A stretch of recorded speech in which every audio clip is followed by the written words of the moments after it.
ইস্তেগফারের সাথে লেগে থাকতে পারলে 1 নাম্বার হচ্ছে বিপদে পড়লে আপনারে মুক্ত করে দিবে কে?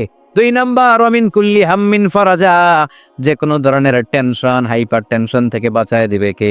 আমাদের তো টেনশন মেনশন নাই না, লাইফ নিয়ে টেনশন, বাঁচার টেনশন, মরার টেনশন, ক্যারিয়ারের টেনশন, রাস্তাঘাটে যানজট এটার টেনশন, পুলিশের দৌড়ানি, র্যাবের দৌড়ানি, বাড়ির ভাড়া, গ্যাস বিল, বিদ্যুৎ বিল, ছেলে মেয়েদের লেখাপড়া, কত টেনশন। এসব টেনশন থেকে আপনারে মুক্ত করে দিবে কে?